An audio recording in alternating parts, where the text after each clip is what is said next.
Sir ఇంకొక case చూసుకుంటే sir, trainee IPS Krishna Reddy ఎవరైతే ఉన్నారో ఇతను అంటే రేపో మాపో నేను ఐపీఎస్ అన్న ఫీల్డ్లో ఉండి డైరెక్ట్గా అంటే ఒక పర్సన్ ఒక పొజిషన్కి అర్హత అనుకున్న వ్యక్తి ఎవరైతే కానిస్టేబుల్ నుంచి ఐపీఎస్ దాకా రావడం అంటే నాటే మ్యాటర్ సార్.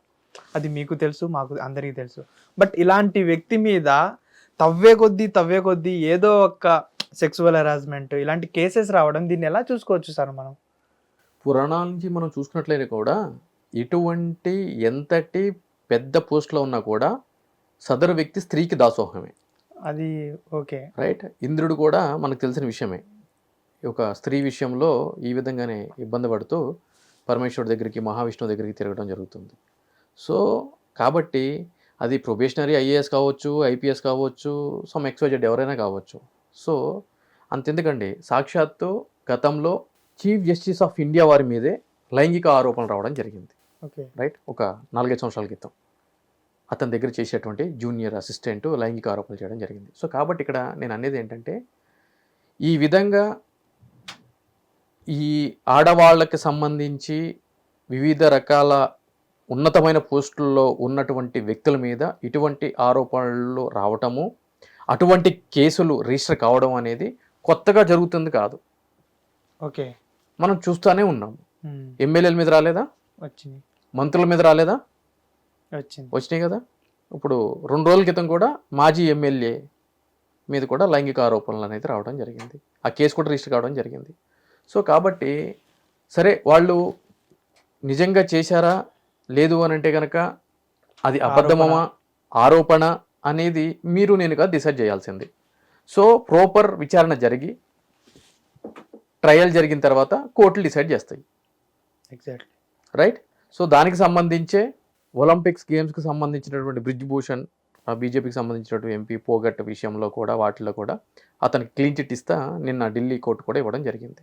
దాని మీద కూడా గతంలో పెద్ద ఎత్తున ఆరోపణ రావడం జరిగింది. సో కాబట్టి అంతిమంగా కోర్టు తీర్పులు అనేవే మనకి ఫైనల్. ఇక ఈ ట్రైనీ ఐపీఎస్, ప్రొబేషనరీ ఐపీఎస్ అని చెప్పని అంటాము. సో అతను గతంలో కానిస్టేబుల్గా విధులు నిర్వహించి ఆ యొక్క విధుల్లో ఉన్నప్పుడు ఏ విధంగా అయినా సరే నా జీవితాన్ని ఉన్నతమైన స్థానానికి తీసుకెళ్లే విధంగా నాకు నేను తీర్చిదిద్దుకోవాలి అనేటువంటి ఒక సంకల్పంతో ఎన్నో ఇబ్బందులు ఎదుర్కొని సివిల్స్ క్రాక్ చేసి ఐపీఎస్ కొట్టడం జరిగింది. సో దానికి సంబంధించి ఇక్కడ పోలీస్ అకాడమీలో ట్రైనింగ్లో ఉన్నప్పుడు తన సహచర ఐపీఎస్, ఆమె కూడా ట్రైనీ అంట, ఆమెతోటి ఈ విధంగా లైంగిక దాడి జరిగింది, ఆమెను కొట్టాడు అని చెప్పి మనకి న్యూస్ రావడం జరిగింది. దాని తర్వాత అతని మీద కేసు రిజిస్టర్ కావడం జరిగింది, అతను అరెస్ట్ చేయడం జరిగింది, రిమాండ్కి పంపించడం జరిగింది. ఈ లోపు రోజు మనకు పేపర్లో వస్తున్న అంశాలు ఏంటి అంటే కనుక అతను వేరే మహిళతో కూడా సన్నిహితంగా ఉన్నాడు, లివ్ ఇన్ రిలేషన్షిప్లో ఉన్నాడు అని చెప్పి కూడా చెప్పడం జరిగింది. సో ఇవన్నీ వస్తున్నాయి. సో ఈ కేసుని ఏ విధంగా చూడాలి అని అంటే కనుక ఏ విధంగా చూస్తాం, ఒక మగ వ్యక్తి ఒక ఆడ వ్యక్తి మధ్య ఉన్న సన్నిహిత సంబంధం లాగా చూడాలి. ఇప్పుడు ఇద్దరికి ఇష్టం ఉంది. ఇప్పుడు ఏ రిలేషన్షిప్లో అయినా కూడా మన ఇద్దరికి ఇష్టం ఉండి మనం తిరిగినంతసేపు, ఎంజాయ్ చేసినంతసేపు ఏ ఇబ్బంది ఉండదు. ఎప్పుడైతే కనుక డిస్ప్యూట్ ఎరైజ్ అవుతుందో with regard to any issue, అది మనీకి సంబంధించి కావచ్చు, రిలేషన్షిప్కి సంబంధించి కావచ్చు, ఆర్ ఎనీ అదర్ థింగ్, దేనికి సంబంధించి అయినా ఉండొచ్చు. ఆ డిస్ప్యూట్ ఎరైజ్ అయినప్పుడు మాత్రమే ఇవి కేసుల కింద మారుతూ ఉంటాయి. రైట్.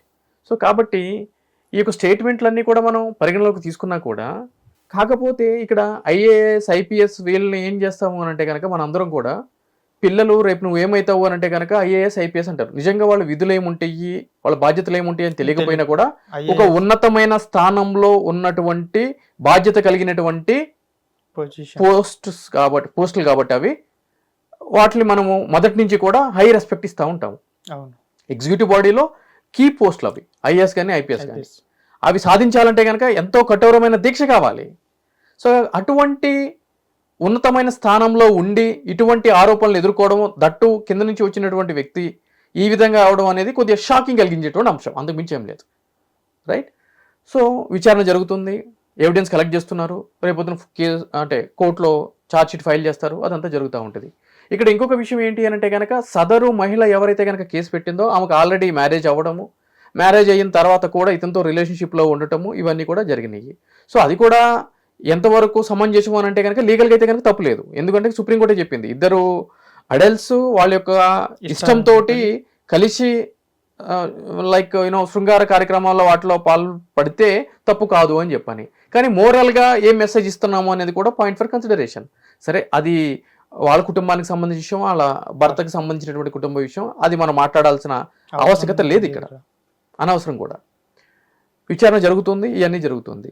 అయితే అందరూ అనేది ఏంటి అని అంటే కనుక ఈ యొక్క తప్పిదం వల్ల అతని యొక్క కెరియర్ అంతా కూడా నాశనం అయిపోయింది, అతను ఇంకా ఈ పోస్ట్లో ఉండడు, ఈ పోస్ట్ నుంచి అతన్ని తీసేస్తారు అని చెప్పి కూడా కొన్ని మాటలు మాట్లాడటం జరుగుతుంది. అయితే దీనికి సంబంధించి గతంలో ఈ విధంగా ఎవరైతే కనుక ప్రొబేషనరీ పీరియడ్లో ఉన్నటువంటి ఐఏఎస్లు కావచ్చు, ఐపీఎస్లు కావచ్చు, ఈ విధంగా ఇటువంటి ఆరోపణలు ఎదుర్కొని వాళ్ళు ఉద్యోగాలు పోగొట్టుకున్నటువంటి సందర్భాలు ఉన్నాయా అని అంటే కనుక 1981లో ఇందిరాగాంధీ గారు ప్రధానమంత్రిగా ఉన్నప్పుడు కొంతమంది ఐఏఎస్లు, ప్రొబేషనరీ ఐఏఎస్లు ముస్సోరీలో ట్రైన్ అవ్వడం జరిగింది అక్కడ. సో ఆ క్రమంలో కొంతమంది, ఒక 6-8 మందో ఐఏఎస్లు అంటే మహిళలు పురుషులు కలిసి హిమాలయాస్కి ట్రెక్కింగ్ అనేది వెళ్ళటం జరిగింది. దాంట్లో ఒక మేల్ ప్రొబేషనరీ ఐఏఎస్ ఆఫీసరు మందు తాగి ఆ ప్రొబేషనరీ ఫీమేల్ ఐఏఎస్ మీద ఈ లైంగిక దాడి అనేది చేయడం జరిగింది. దానికి సంబంధించి ఆ సదరు మహిళ, ప్రొబేషనరీ ఐఏఎస్ బాధిత మహిళ అకాడమీ డైరెక్టర్కి కంప్లైంట్ ఇవ్వడం జరిగింది. దాని మీద ఒక విచారణ కూడా జరగడం జరిగింది. విచారణలో అతను మద్యం మత్తులో ఆవిడ మీద అసభ్యంగా ప్రవర్తించాడని చెప్పి కూడా తెలటం జరిగింది. దానికి సంబంధించి సదరు అకాడమీ డైరెక్టరు కేంద్ర ప్రభుత్వానికి లెటర్ రాయడం జరిగింది. ఏమని అని అంటే కనుక ఇతను ప్రొబేషనరీ పీరియడ్లో ఉండంగా మహిళతోటి అసభ్యంగా బిహేవ్ చేశాడు కాబట్టి, లైంగిక దాడికి పాల్పడే విధంగా చేశాడు కాబట్టి ఇతన్ని డిశ్చార్జ్ చేసేయండి సర్వీస్ నుంచి అని చెప్పి చేయడం జరిగింది. అతను రాసినటువంటి లెటర్ తోటి కేంద్ర ప్రభుత్వము ఏకీభవించలేదు, విభేదించి సదరు ఎవరైతే గనక ఈ యొక్క ఐఏఎస్ ప్రొబేషనరీ ఐఏఎస్ ఉన్నాడో అతనికి ఒక వార్నింగ్ లెటర్ అనేది ఇవ్వడం జరిగింది. నువ్వు ఈ విధంగా చేసావు కాబట్టి నీకు వార్నింగ్ లెటర్ ఇస్తున్నాము అని చెప్పని ఒక వార్నింగ్ లెటర్ ఇవ్వడం జరిగింది. కానీ అతని సర్వీస్ నుంచి రిమూవ్ చేయడానికి ఒప్పుకోలేదు. దానికి సంబంధించి సదరు అకాడమీ డైరెక్టర్, అతను కూడా ఐఏఎస్ఏ ఉంటాడు, అతను ఏం చేశాడు అంటే కనుక విధులకు దూరంగా ఉండటం జరిగింది. అంటే నేను రిఫర్ చేస్తే మీరు దాంతో ఏకీభవించలేదు అని చెప్పని విధులకు దూరంగా ఉండి అతను ఏం చేశాడు అని అంటే కనుక ఇందిరాగాంధీ గారికి పర్సనల్గా లెటర్ రాయడం జరిగింది. ఈ విధంగా జరిగింది, ఇట్లా చేస్తే ప్రభుత్వం ఒప్పుకోలేదు, డిఓపిటీ కానీ సదరు హోమ్ మినిస్ట్రీ ఆధ్వర్యంలో పనిచేసే సంస్థ ఏదైతే ఉందో ఒప్పుకోలేదు అని చెప్పి రాయడం జరిగింది. దానికి సంబంధించి ఇందిరాగాంధీ గారు అవును ఇది కరెక్టే కదా, అంటే విధుల్లో ప్రాపర్గా ఉండాల్సినటువంటి వ్యక్తి ఈ విధంగా మహిళల పట్ల ఈ విధంగా ప్రవర్తించడం అనే నేరం కాబట్టి అతన్ని విధుల నుంచి తీసేయండి అని చెప్పని ఆమె డిసిషన్ తీసుకోవడం జరిగింది. ఆ విధంగా సెకండ్ లెటర్ అతన్ని విధుల నుంచి తీసేయాలి, డిశ్చార్జ్ చేసేయాలని చెప్పని ఇంకొక లెటర్ అతనికి ఇవ్వడం జరిగింది. దాని మీద అతను సుప్రీంకోర్టులో ఛాలెంజ్ చేయడం జరిగింది. సుప్రీంకోర్టు క్లియర్గా చెప్పడం జరిగింది, ఒక ఇన్సిడెంట్కి సంబంధించి 2 సార్లు పనిష్మెంట్ అనేది ఉండదు, ఆల్రెడీ ఒక వార్నింగ్ లెటర్ ఇచ్చారు కాబట్టి సో అది మాత్రమే మనం ఏకీభవించాలి తప్ప అతన్ని సర్వీస్ నుంచి తీసేయడం అనేది చట్ట వ్యతిరేకమైన చర్య అని చెప్పని ఆ యొక్క కేసుని అతనికి అనుకూలంగా తీర్పునిస్తూ ప్రభుత్వం అతను తీసేస్తూ ఏదైతే కనుక ఉత్తర్వులు ఇచ్చిందో దాన్ని కొట్టివేస్తూ అతనికి వచ్చేటువంటి ప్రమోషన్స్ అదేవిధంగా మిగిలిన అలవెన్సెస్ ఏవైతే ఉన్నాయో అవి యాస్టీస్ కంటిన్యూ చేయాలని చెప్పి తీర్పునది ఇవ్వడం చేయడం జరిగింది. ఓకే, సో ఈ విధంగా ఆల్రెడీ 1981లో జరిగినటువంటి ఈ కేసు అనేది క్లియర్గా మనకి ఇక్కడ కనిపిస్తూనే ఉంది. అయితే పూజా ఖేడా అని చెప్పని మహారాష్ట్రకి సంబంధించినటువంటి ఒక మహిళ ఐఏఎస్గా సెలెక్ట్ అయ్యి డిప్యూటీ కలెక్టర్గానో సంథింగ్ ఏదో జాయిన్ అయ్యి వివాదాల్లోకి రావడం జరిగింది. గత 2 సంవత్సరాల క్రితం జరగడం జరిగింది. అంటే ఫేక్ బర్త్ సర్టిఫికేట్లు పెట్టి, ఫేక్ ఆధార్ కార్డులు పెట్టి, వాళ్ళ మదర్ కూడా గన్ తీసుకుని ఈమె పేరు చెప్పి సెటిల్మెంట్లు చేయడము ఇవన్నీ కూడా మనకు తెలిసిన విషయమే. ఆమె మీద కేసు రిజిస్టర్ చేయడం జరిగింది, ఆమె దాక్కోవడం జరిగింది, అబ్స్కాండింగ్లోకి వెళ్ళిపోవడం జరిగింది, మళ్ళీ సుప్రీంకోర్టు నుంచి ప్రొటెక్షన్ తెచ్చుకోవడం జరిగింది. ఈ కేసులన్నీ కూడా మనకు తెలిసినయే. అందులో భాగంగా ఆమె యూపీఎస్సీని దొంగ బర్త్ సర్టిఫికేట్స్, ఆధార్ కార్డులు అవన్నీ చేసి ఆమె అనైతికంగా ఉద్యోగంలోకి వచ్చింది కాబట్టి ఆమె యొక్క విధుల్లోకి వెళ్ళి తీసేయడం జరిగింది, డిశ్చార్జ్ ఫ్రమ్ సర్వీస్ చేయడం జరిగింది. అంటే ఈ కేసు సపరేట్.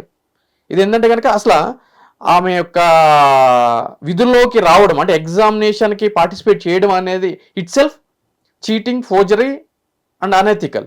సో కాబట్టి దాంట్లో తీసేయడం జరిగింది. అదేవిధంగా కొంతమంది ఐఏఎస్ ఆఫీసర్లు, ఐపీఎస్ ఆఫీసర్లు అవినీతికి పాల్పడి అది నిరూపణ అయితే కనుక వాళ్ళు కూడా రిమూవ్ ఫ్రమ్ సర్వీస్ చేసేస్తారు. అది డిఫరెంట్ కేసు. కానీ ఈ కేసుకి సంబంధించి ఇతను ఉద్యోగం కోల్పోవడానికి అవకాశాలు తక్కువగా ఉన్నాయి. రూల్ 12 ప్రొబేషనరీ రూల్స్ అని చెప్పి ఉంటాయి. సో దాని ప్రకారము కాంప్లైంట్ తీసేయడానికి, బట్ దానికి ఒక ప్రాపర్ ప్రొసీజర్ అనేది ఉండాలి కాబట్టి మనం అంత ఈజీగా జాబ్ పోవడానికి లేదు. అంటే ఇప్పుడు మీరు చెప్పిన దాని ప్రకారం సార్ ఇక్కడ ఇంకో క్వశ్చన్ యాడ్ చేస్తాను. విజయవాడలో సాయి కృష్ణ అదే లాకప్ డెత్ ఎప్పుడైతే జరిగిందో అతన్ని కూడా విధుల్లో నుంచి తొలగించి అతని మీద యాక్షన్ అనేది తీసుకోవడం జరిగింది. అతనికి ఎలాంటి శిక్ష పడుతుందా, అతనికైనా శిక్ష పడుతుందా, లేకపోతే అతను కూడా విధుల్లోకి వస్తారా మళ్ళా? ఇప్పుడు నాగరాజ్ అనే ఇన్స్పెక్టరు సాయి కృష్ణ కేసులో అతన్ని హత్య చేయడానికి ప్రధానమైన కారణం అని చెప్పని అతని మీద ఎఫ్ఐఆర్ రిజిస్టర్ చేసి అతన్ని అరెస్ట్ చేయడం జరిగింది. సో ఇనిషియల్ గా ఏ ప్రభుత్వ అధికారి మీదైనా సరే ఈ విధంగా కేసు రిజిస్టర్ అయ్యి ఒక 24 గంటలు వెళ్తే గనక సస్పెండ్ చేసేస్తారు. అది క్లియర్. ఫస్ట్ 24 గంటలు జైల్లో ఉన్నాడు అంటే కనుక సస్పెన్షన్ అనేది క్లియర్, సస్పెండ్ చేస్తారు. అదే విధంగా మరి తీవ్రమైన కేసులు ఉన్నటువంటి సందర్భాలు ఉన్నప్పుడు కూడా సస్పెన్షన్ అనేది చేస్తూ ఉంటారు. చేసిన తర్వాత ఏం జరుగుతుంది అని అంటే కనుక ఇప్పుడు సిఐ నాగరాజు కేసులో అతన్ని కస్టడీకి తీసుకోవడం జరిగింది, అతనే అక్కడి నుంచి తీసుకొచ్చాడు, చంపాడు అని చెప్పి వార్తలు అవన్నీ రావడం జరిగింది, ఇవన్నీ జరగడం జరుగుతుంది. కాకపోతే ఇక్కడ అంతిమంగా ఈ కేసు కోర్టులో నిలబడదా అనేది పాయింట్ ఫర్ కన్సిడరేషన్. ఈ సిఐ నాగరాజు విషయంలో ఈ కేసు నిలబడదు. ఎందుకు అని అంటే కనుక సాయి కృష్ణ నిజంగానే చనిపోయాడు అనడానికి ఆధారం ఏముంది? ఇక్కడ బాడీ లేదు కదా, బాడీ డిసపియర్ అయిపోయింది కదా. సో కాబట్టి కేసు నిలబడదు. కేసు నిలబడినప్పుడు ఏం జరుగుతుంది అంటే కనుక అతను ఆ కేసు నుంచి ఎక్విటల్ అయిపోయిన తర్వాత అతను మళ్ళీ తిరిగి విధుల్లోకి జాయిన్ అవుతాడు. ఈ విధుల్లోకి జాయిన్ అయిన క్రమంలో కూడా సర్వీస్ నిబంధనలు ఏవైతే ఉంటాయో ఆ సర్వీస్ నిబంధనలు యాస్టీజ్ అతనికి అప్లై అవుతాయి. అంటే రేపు జాబ్లో జాయిన్ అయ్యేటప్పుడు డైరెక్ట్ అతను సిఏ కింద కాదు, డిఎస్పీ కింద జాయిన్ అవుతాడు. అదేలా? అవును, అంతే కదా. అంటే ఈ కేసు తేలాలి అన్ని చేసేటప్పటికి ఒక 5 సంవత్సరాలు 10 సంవత్సరాలు టైం పడుతుంది.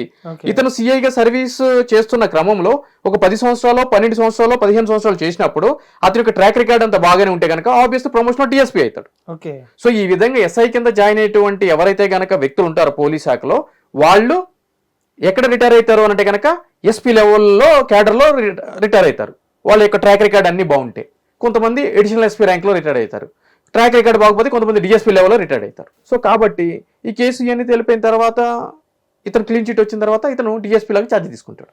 అంటే అతని కింద వర్క్ చేసే ఎస్ఐ ఎవరైతే ఉన్నారో వాళ్ళే మేమే బాడీని కూడా డిస్ప్యూట్ చేసేసాము అనేసి చెప్పడం జరిగింది కదా సార్? చెప్పడం వేరు, బాడీ కనిపించడం వేరు. ఓకే. కోర్టుకి కావాల్సింది ఎవిడెన్స్ బ్రదర్. ఎవిడెన్స్. ఒక వ్యక్తిని అన్యాయంగా చట్ట వ్యతిరేకంగా హింసకు గురి చేసి చంపేశారు అనేది ప్రధానమైన ఆరోపణ. ఆ వ్యక్తి ఏడి? ఇప్పుడు ఇదే వర్క్ ఒక కామన్ మ్యాన్ ఎగ్జాంపుల్ నాలాంటోడు చేసి బాడీ కూడా కనిపించకుండా చేసేస్తే అతనికి ఎలాంటి శిక్ష పడుతుంది? అతనికి శిక్ష పడదు. శిక్ష పడదా? శిక్ష పడదు. నీకైనా అదేలా, పోలీస్ అధికారులకైనా అదేలా. ఎవరు మర్డర్ చేసినా కూడా అదే చట్టం. ఓకే. అంటే చాలా మంది ఏమనుకుంటారు, అతనికి శిక్ష పడుతుంది, అతను ఇంకా విధుల్లోకి రారు అనే చాలా మంది భావిస్తారు. ఇప్పుడు అతను కానివ్వండి, నాగరాజు గారు కానివ్వండి, లేకపోతే ఉదయ్ కృష్ణ గారు కానివ్వండి, ఇదే అనుకుంటున్నారు. కానీ ఇప్పుడు వీళ్ళిద్దరూ డ్యూటీలోకి జాయిన్ అయ్యే అవకాశాలు ఎక్కువ ఉన్నాయి అనేసి మీరు చెప్తున్నారు. వాళ్ళిద్దరు అనుకోవట్లేదు, మీరు చెప్తున్నారు. వాళ్ళిద్దరికి క్లారిటీ ఉంది. అంటే వాళ్ళిద్దరికి కాదు, బయట జనాలు వాళ్ళ విషయంలో బయట జనాలు అనుకుంటున్నారు వీళ్ళు ఉద్యోగాలు పోతాయి అని చెప్పని. బ్రదర్, చిన్న లాజిక్, యాంటీ కరప్షన్ ఉంటది, ఏసీబీ కేసెస్ ఉంటాయి. అవును. అంటే ఏసీబీలో అవినీతికి సంబంధించి ఎంతో మంది పోలీసు అధికారుల్ని ఏం చేస్తారు, రెడ్ హ్యాండెడ్ గా పట్టుకుంటారు. రైట్. ప్రెస్ నోట్ రిలీజ్ చేస్తారు, జైలుకి పంపిస్తారు. 3 నెలలు 6 నెలలు అండర్ ట్రయల్ ప్రిజనర్ కింద ఉండి బయటకు వస్తారు. ఆ కేసులు ఛార్జ్ షీట్లు వేస్తారు. వాళ్ళు తాత్కాలికంగా సస్పెండ్ అవుతారు తప్ప వాళ్ళ మీద ఆరోపణలు వచ్చినా మళ్ళీ పోస్టింగ్లోకి వస్తారు వాళ్ళు. ఎన్ని జరగట్లేదు, మీరు చూస్తూనే ఉన్నారు కదా. ఆల్రెడీ ఏసీబీ పట్టుకున్నటువంటి ఇన్స్పెక్టర్లు జైలుకి వెళ్ళి మళ్ళీ వచ్చి మళ్ళీ సీఐ కింద అదే ప్లేస్లోకి వస్తాడు. ఫస్ట్ టైం వింటున్నాను సార్, నాకు కూడా తెలియదు టు బి ఫ్రాంక్. నేను కూడా బయట కామన్ ఆడియన్స్ లాగానే ఆలోచిస్తున్నాను. అయితే ఇప్పుడు వాళ్ళిద్దరు జాబుల్లో నుంచి ఇంకా కష్టమే ఇక రావడం విధుల్లో అన్నట్టుగానే భావిస్తున్నాను నేను కూడా. ఓకే సార్, థ్యాంక్ యూ, చాలా విషయాలు చెప్పినందుకు. హిట్ టీవీ యాప్, ఇందులో short news, live news, entertainment shows, movies, digital magazines తో పాటు మీ జిల్లా వార్తలను కూడా ఫ్రీగా చూడొచ్చు. ఇంకెందుకు ఆలస్యం, వెంటనే హిట్ టీవీ యాప్ ని డౌన్లోడ్ చేసుకుని ఫ్రీగా ఎంటర్టైన్మెంట్ పొందండి. Hit TV app. Hit TV app.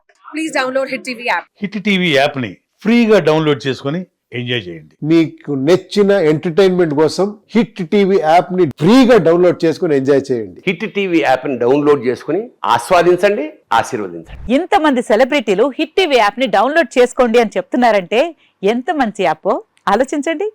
America America America అమెరికాలో చదవాలనుకునే వాళ్ళకి విశ్వసనీయమైన పేరు మన శౌర్య కన్సల్టెన్సీ. UK లో 1 year masters. UK లో 1 year masters. 2 years work permit up to 5 years visa. Contact Saurya Consultancy. Contact 89851 89851.